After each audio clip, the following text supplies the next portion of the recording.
Hello, Bloomfield Hills, Birmingham, Beverly Hills, YouTube, and Michigan, and Florida, everywhere on YouTube. Here I am on Bloomfield Community TV, reporting from Florida. I'm in Cape Coral, where that's my husband Larry, and I perform for part of the year. So while I'm here, I thought I'd share some cool things about this area, like the music. I really like the entertainment environment. Is very different from the Detroit area, and I'm sure the warmer weather feeds into the tourism, which feeds into the entertainment and the number of people that are actively looking for live music, and that's a good thing. So my guest joining me today remotely stays very busy in the Punta Gorda, Port Charlotte area, probably more than that. He's a multi instrumentalist and he sings, he plays keyboard and sax, and I think he's an amazing performer. Welcome, Ron Lorenzo. Hi, Ron. Hey everybody, hope you're doing great. Yeah, thanks, Kat. Appreciate it. It's a pleasure to be with you today. Yeah, I appreciate you taking the time because I know you're a busy guy, you know. And we've been here for a few weeks now, so I know there goes a boat. Um, we've been here for a few weeks now, so have you been catching some of that chilly weather out playing outside like we have? Oh, thank God I started to smarten up about that. Okay. The first 3 or 4 years I spent a lot of the season playing outside, and it's beautiful. I mean, the weather's great. It's just absolutely awesome. But you get every once in a while those cold spells. One thing I Yeah. have learned down here is if you don't like the weather, wait 5 minutes because it will change. Right. Right. It Yeah. changes quickly, so you keep an extra layer of clothes in the car. It's Yeah. almost like keeping an extra wardrobe in your car, and you're all set to go. And this way, if things get a little dicey, you can go grab some clothes, and you're set to go. Yeah. We've had a few nights like that at Fisherman's Village and a few places, and didn't get canceled, but it was pretty pretty Yeah, dicey. But yeah, you feel it. You feel it. yeah. I'll never forget one night I was playing about 3 years ago. It was a Sunday evening. I was out in Englewood Beach, right on the Gulf. Oh, okay. It started drizzling. And it's around 10 o'clock at night, and I'm looking up through the lights, and it looked like it would turned into actual sleet. And I'm like, Oh, I shouldn't be playing an outside gig in the sleet. right. Right. But that's a rare thing, thank God. Well, they did get that farther north. We Yes, dodged it. they did. Yeah. So let's back up a little bit for people that don't know you. I mean, sure people know you around this area, but for our northern friends, tell everybody what you do and who you are. So my name is Ron Lorenzo. I've been down here in Florida for the past 6 years now. I'm originally from New Jersey. My Oh, okay. family's from New York City originally, and so I lived in northern New Jersey. We moved out there as kids, Ah, but just before I moved down here about 6 years ago, I'd spent the last 10 years or so just outside of Philadelphia. So my ah, music experiences have been very much geared in that New York, lower Connecticut area, and uh-huh. then Philadelphia markets. So I played a lot in those. So a lot of incredible musicians that I played with Oh, yeah. years doing that. Yeah. So, but that wasn't my career. My career was, Oh, I paid my way through college playing music. I played all my life, but yeah. my career was in the pharmaceutical field. Oh, Most last 20 years of my career was at Pfizer Pharmaceuticals. So oh, really? Huh? wonderful area to be in. So I just thank God for an opportunity like that. My music kind of took a back seat. I mean, I constantly still play, but at best played maybe one gig a week Oh, doing sure. You're weddings and things balancing. like that. Uh-huh. But once I retired, like about 5 years ago, came down here and didn't know that this area, it's got a lot more going on for music than you would expect, and Yeah. it's really great. Yeah. So, Yep. so what was the first thing that you recall that attracted you to music in general? It's funny. Back. I was thinking about that, and my mom used to tell me because my older sister, you put on the TV and she'd Mm. watch TV as a kid, and that would keep her entertained. Me, TV didn't work, and it's kind of funny. It still doesn't because I put on the record player, and you were as happy as any of you could imagine. Right. So for me, it's always been kind of music. Growing up, I always, loved listening to music and, a variety of different things. But I can honestly say, like, kind of soul stuff, things that just kind of get under your skin, is the stuff that I like most, Right. most of So you're all. saying the record player like was your toy, sort of a It thing. really was. It Yeah. honestly was. Yeah. It was always there, and I always loved listening to music. So yeah, the record player was definitely my toy. Yeah. Yeah. So so then so the music came first, and then you got your education in music, or you already had some background in music before you got to you did say you went to school for pharmaceutical pharmacy or music. I can't remember. Yeah, yeah. Yeah. So the interesting thing, Yeah. I started really playing, an instrument when I got into grade school. I guess I was Oh, 10 okay. years old, and public school playing, Yeah. and so that was an interesting thing because my dad said, you have to play in the school band, Oh, and okay. he asked me, "What do you want to play?" And I said, "Well, I want to play drums." And he goes, "No, you can't play drums." Well, how about trumpet? And he goes, "No, no, no, trumpet." And I'm like, "All right, well, what do you want out of me?" Right. And he goes, "You play the saxophone." And I'm like, well, "What's a saxophone?" I had no idea what a saxophone was. Wow. So I Yeah. remember getting this thing, opening up the case and seeing all these keys on it. And I'm like, "What is this thing? It's got a million keys. I'll never be able to play this thing." Oh, yeah. And So how old are you at this point? I was 10 years old. I was in fourth Yeah. grade. So that And is. luckily, I had a band teacher who actually was a saxophone player, and he played in a lot of big bands, in Oh, the okay.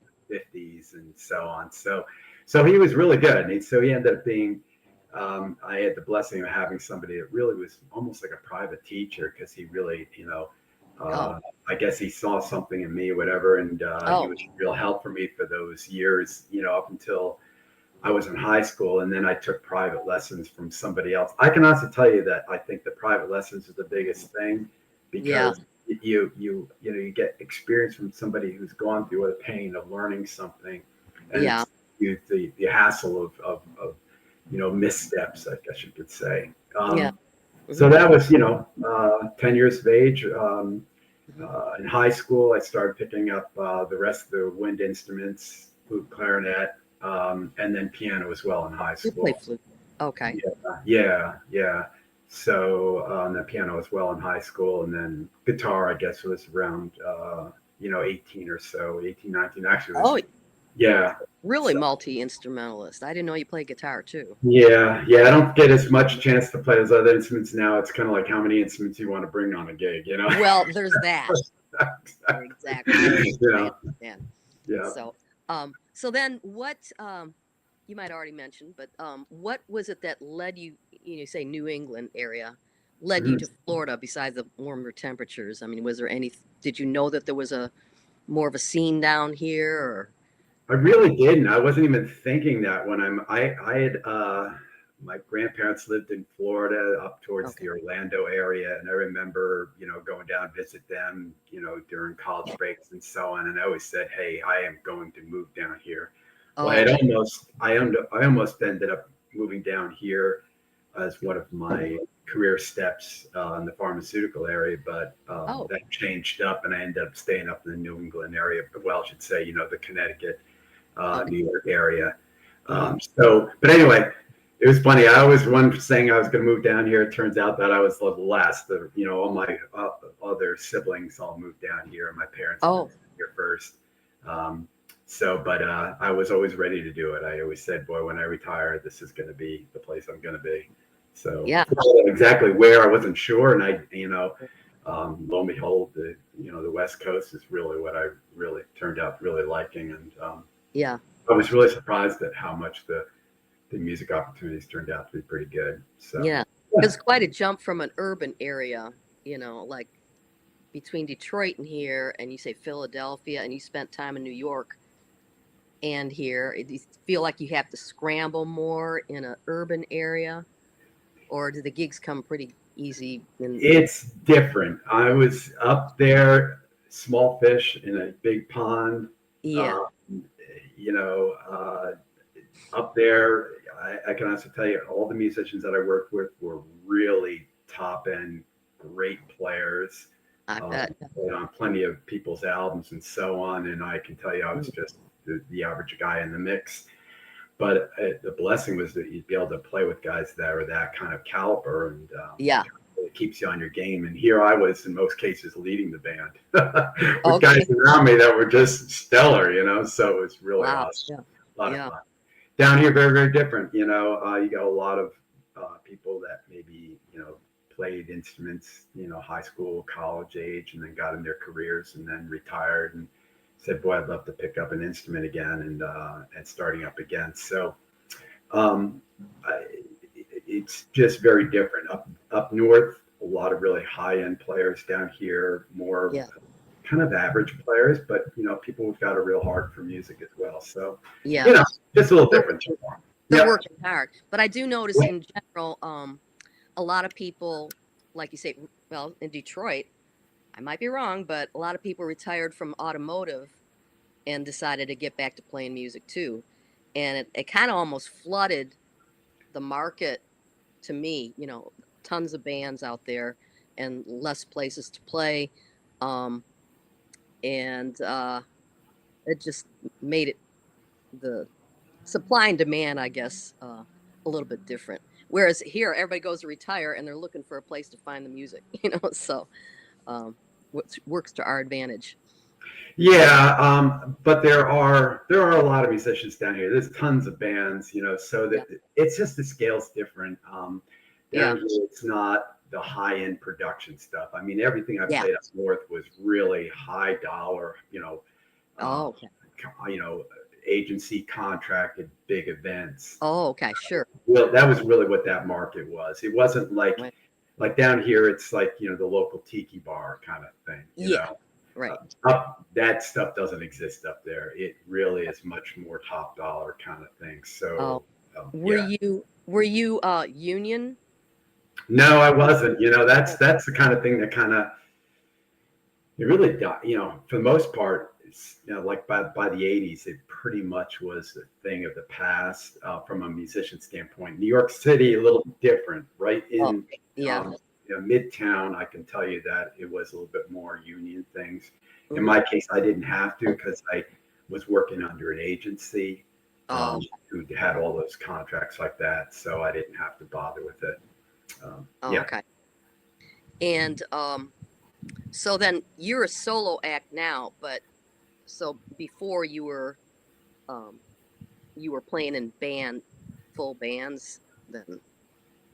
Yeah, I up north it was pretty much all full bands. I mean, I do a little bit of cocktail hour stuff, on piano, right.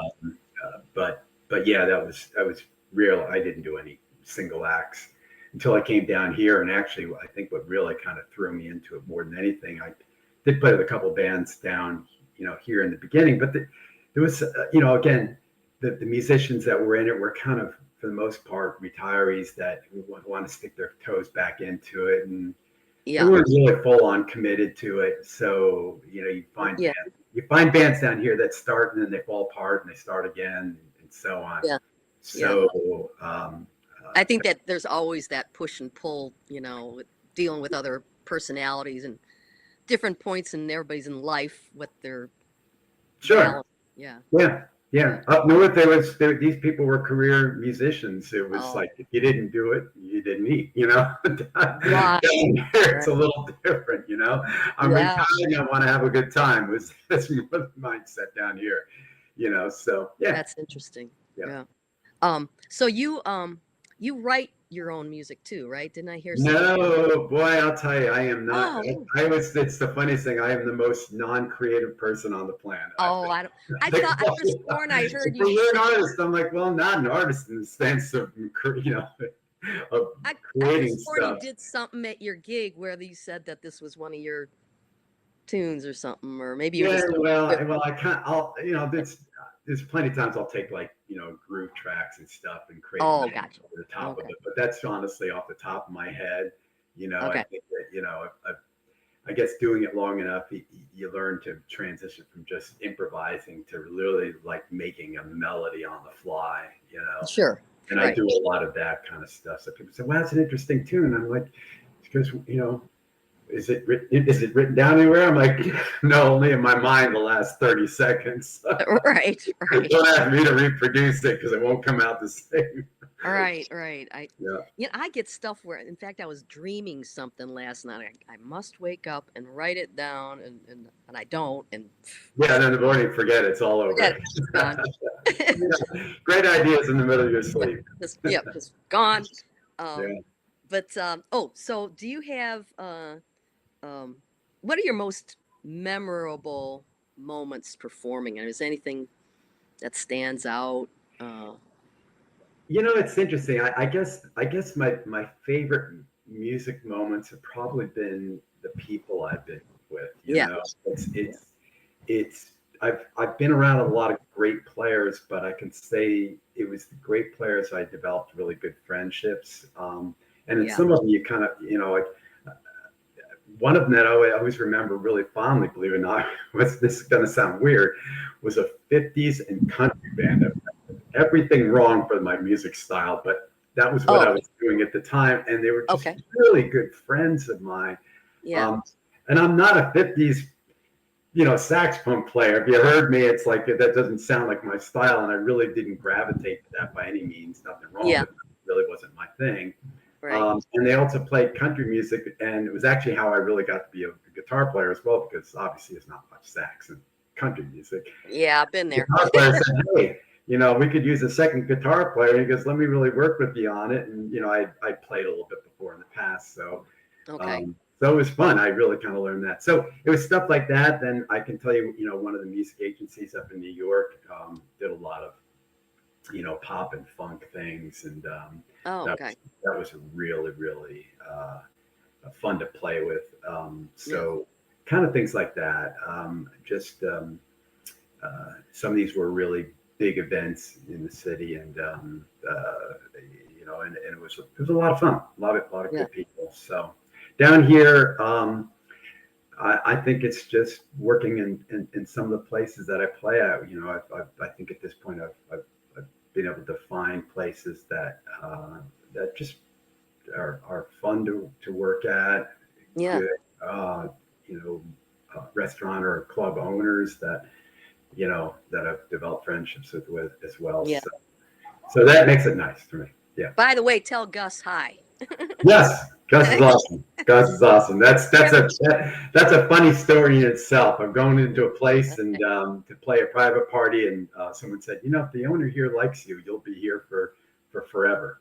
Yeah. Well, that's He's a good about guy. 3.5 years later, and I don't think I've missed a single week other than maybe 3 weeks. I think I got a cold or something like that. So Right, it's right. funny. We Yep. like playing there too. I mean, it's a Yeah. great place for you. It's a great place for us. It didn't get on the calendar this year, but maybe next year.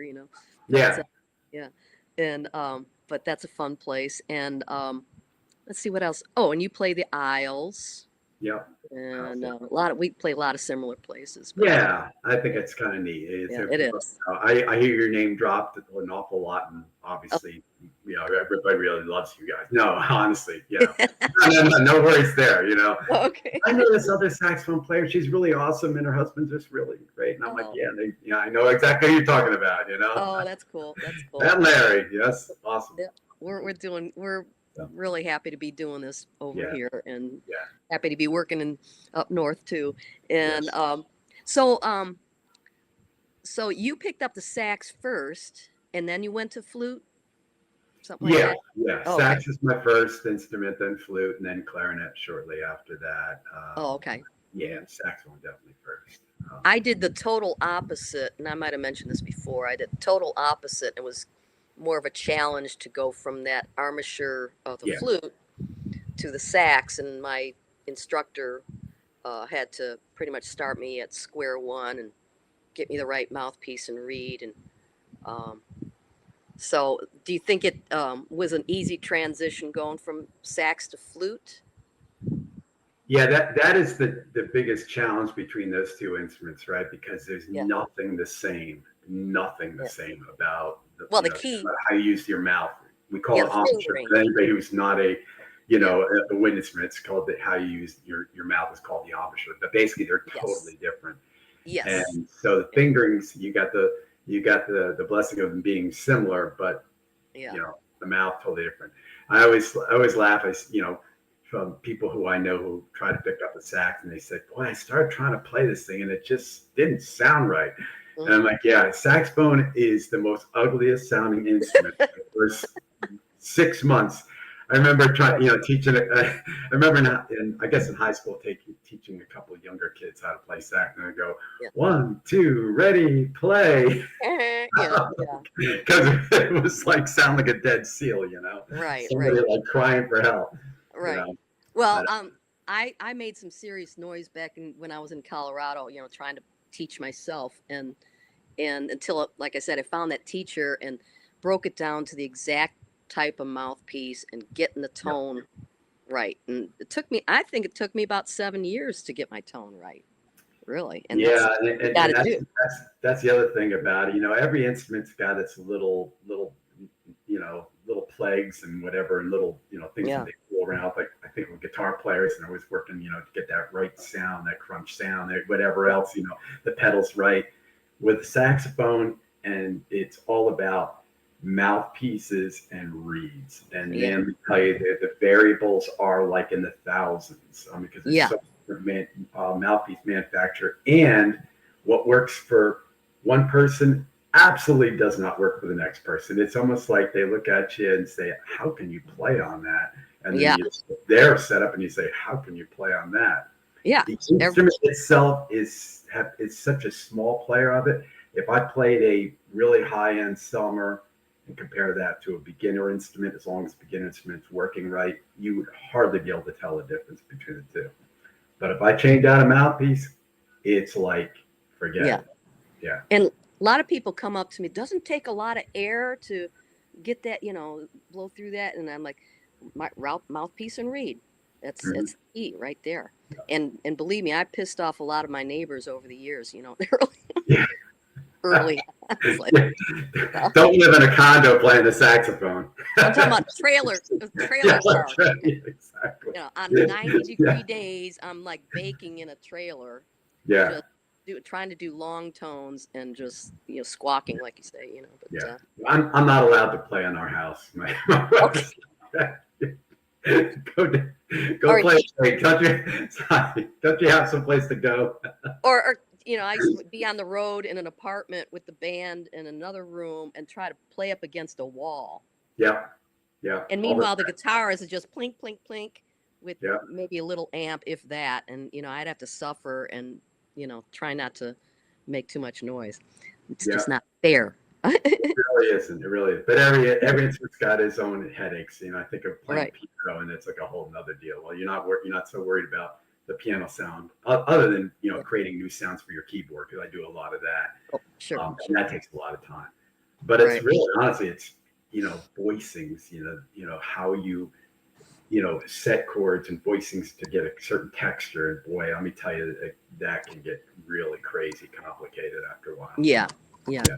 Well, I'm a frustrated, I spend time on keys just to learn chords, but I'm light years away from being in performing status there. But yeah, that's like you say, isn't like the voicings and the inversions and Yeah. all that. Or are you referring more to the patches that you? No, it's honestly both. So no, I was Oh, talking about the voicings. I mean, the voicings of how you inversions of chords and how you okay. fade them out, and Right. um, the alterations you put in there. Yeah. There's Right. a Right. lot of cool things you can do with that. That's one side of it. But then, yeah, there's also, if you're going to be a keyboardist, Right. being a pianist and a keyboardist is really somebody who can, play a variety of instruments on a keyboard, and that's another whole bag in itself. Yeah. Back to the guitar thing, I didn't want to bring another instrument, but there's a lot of songs I used to play guitar on, and I'm like, geez, for rock, kind of doing a one piece gig, and you're Yeah. if it's a rock heavy gig, and you have no guitar, it's kind of what's that about? Yeah. So I started creating sounds that are pretty authentic for guitar. So Oh, okay. that's kind of stuff. It's not easy to do it in the beginning, and then even if you get the sounds right, you have to play so you sound like a guitar player, and not a keyboard player. So the way you, Right. and that's not, it's really weird in the beginning. It's like you kind of want to do what you do when you play piano, and it sounds really bad. I think that the guitar patches have come a long way though in sounding Yeah, the sounds are, but guitars. like I said, if you first Irish. start playing it and you play like you're playing the voicings of a piano, which would Right. be a natural thing you would Sure. do, Yeah. it'll sound really, wow, that's wrong, Like the attack of it's got a The attack, yeah. like guitar's got a lot of, roots, fifths, and things like that, and then extensions in the top end, but very few of them. Where piano, you're building out the voicings through the middle of it, and it just sounds wrong. You're not trying to Oh, do it uh-huh. because the way guitar's set up, you just got to think that way more.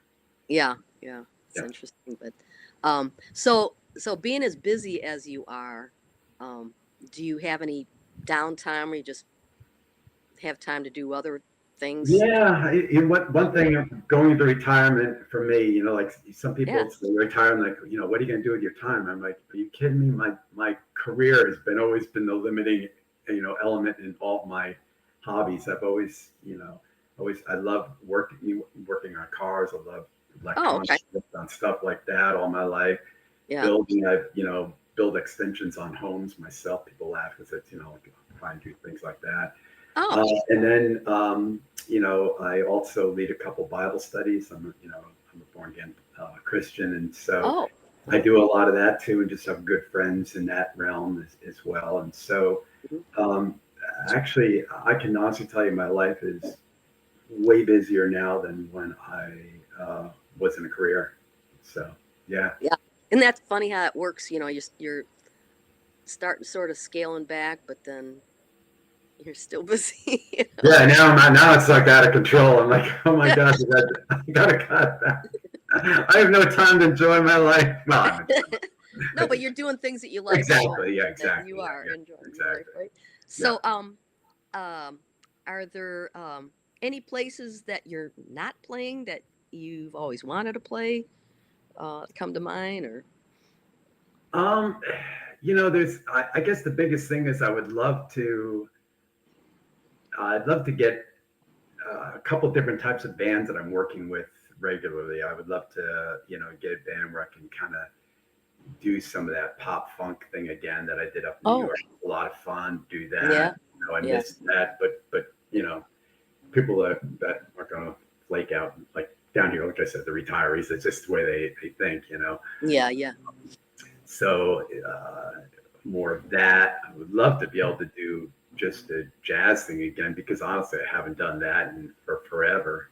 Oh, okay. And it's kind of funny. People ask, "Hey, can you do Donna Lee from by Charlie Parker?" And I go to play the melody, and I'm like flubbing through it. I'm like, "Oh my gosh, you sure you want me on this?" Ah, well, I'll tell you what, you do a lot of jazz, and I don't know about surprised, but I'm impressed by the way the audience accepts the jazz because it's a pretty classic rock market around here. Yeah, That's a cool thing. They're accepting it.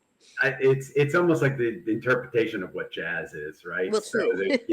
it's kind of big. It's turned out to be like country music, right? Country music is like everything now, right? It's Yeah, kind of yeah, fun. It's like, what is country music? It's true, everything. true.